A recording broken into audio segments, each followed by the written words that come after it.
reason that these laws should be implemented? Yeah, thank you. Let me start by, I saw some young student.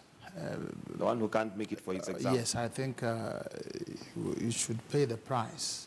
I have come to this shop myself on a motorbike. Today? Not today. Or previously, yes. And I remember telling you, because there was a jam, I could tell that this jam, I have this period. So I left my car, got on a motorbike and told him, we are going there. So find the route. And I reached in time. If he knew that there will be this, there are still motorbikes. All you need for motorbikes is to wear a helmet and you go. Maybe so, no. You can't afford, maybe. The question might be...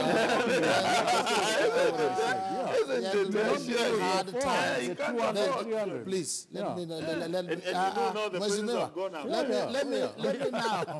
let me explain serious things. This thing of trying to cajole people that they can't afford. Then let him stay at home. No way. Number two, the rules were not struck down, Mheshimiwa. It is only that it was said some of them should have been approved by Parliament. Some rules should have been approved.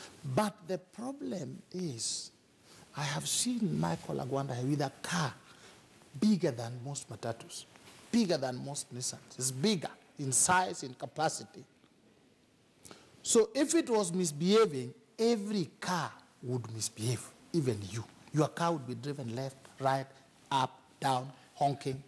Why are you not doing that?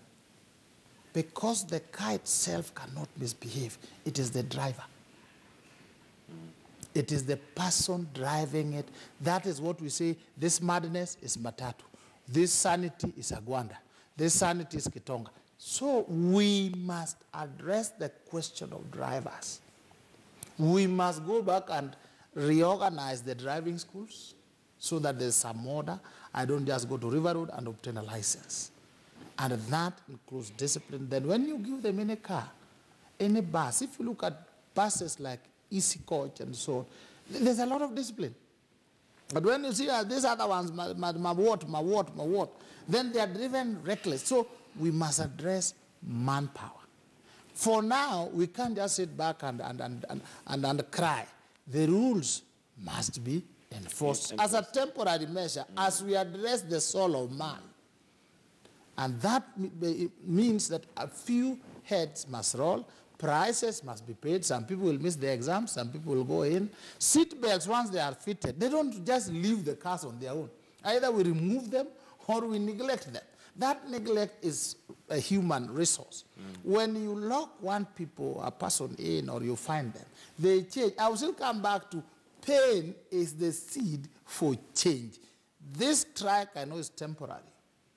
By Wednesday, it is over. They'll be back and they'll comply. I know the policemen also are going to make a little money here and there for themselves, because now things are tough. They will make, but we will also change them as we go along. As we go along. Yes. Irungu Kangata, maybe just to remind ourselves, when Michuki, the Michuki rules were implemented then 15 years ago, I remember a time when Kenyans, even when interviewed, would say that they're willing to walk to work for this to be done. Do you feel that that same support is there for what the government is doing? And what might be the difference? Because then there was goodwill even from the people. They were willing to walk if it means walking. Matatus were told, if you want to park your cars, it's fine. We're going to go ahead and support Michuki. But this time round, it seems like people are not too supportive of the same laws.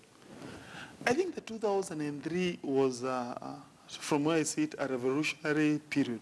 I think since the return of multipartyism, we have never had any other year, from where I see it, as 2003. Remember, apart from the transport streamlining, there was also other issues you recall. By the way, personally, I'm a beneficiary of that year. That is the year where, for the first time, there was an amnesty for all those students who were suspended by the Moi regime to come back to the university. It was the year when KANU was compelled to relinquish KICC. It was the year, it was a revolutionary year. So I'm not so sure that fever, that revolutionary fever, is still on. Is still on.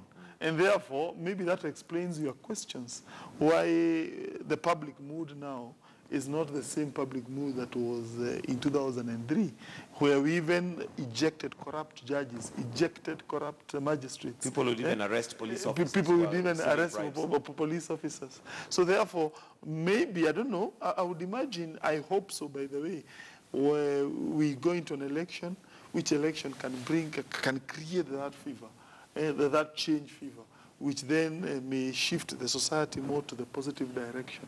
And that, from where I sit for the last several elections that I've seen, it was only in 2003 where people had that notion, we have killed Kanu, we are now in the new Kenya, and therefore we want things to be done in the right manner.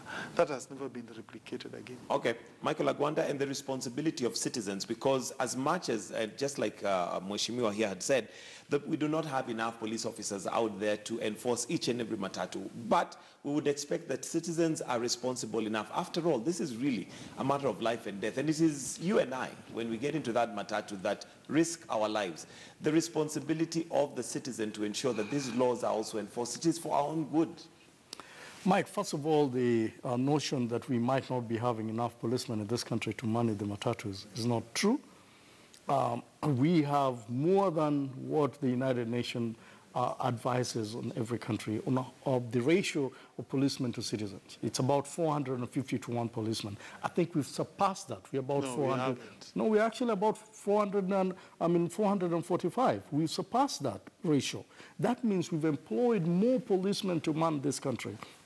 Secondly, there is no matatu in this country that will not be stopped in a day, once or 5 times in a day. There's no matatu. And therefore, when you say that there are some matatus that pass might not be reached by policemen, that is absolutely wrong. Matatus will tell you that they will be stopped at a minimum about 5 times in a day. And if they do 1 trip and back, that would mean 10 times, and for that reason. That tells you that every matatu, every single day is stopped by somebody. The problem that is bedeviling the transport sector is because of the big guy syndrome. And that must be dealt with. Where we are today, we are dealing with a small guy. We are dealing with a driver. We are dealing with the citizens that are sitting in those matatus that have no way to buy the seatbelt and to bring in those matatus. We are dealing with the big man syndrome. How does a big man syndrome come?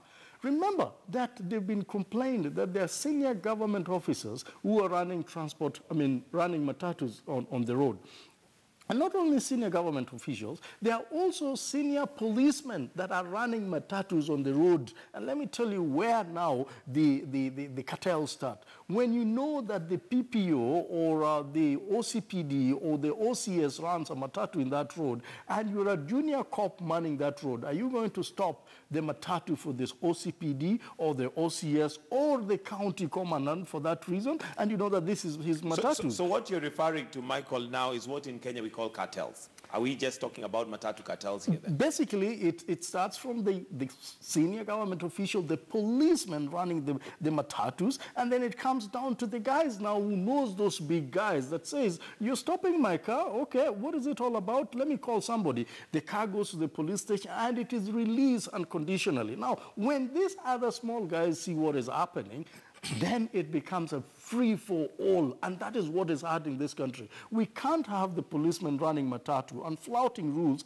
and then you want to enforce those very rules to the next matatu that is run by a person who is not a policeman. You can't have a situation where basically you are threatening every motorist out there that if you don't do this, this is the repercussion. We are going to take you to jail. While it is so easy to note that if I am charged 3 times for this belt issue that cost me 500 and I'm charged 1,000 or 2,000 or 3,000, even if it's just by giving me a slip, I will definitely change it. But when I have to go to the police station and to be threatened to go to jail because of a belt that is 5,000, then you're actually killing the very economy. Okay. And you're making those cops richer, as Mr. Reda has said, because they will say, oh, this one you have to go to jail. And then you start bribing. And what happens? It continues. The citizenry, to answer your question specifically, are getting tired of promises and implementation that the government are saying, oh, we're going to implement this,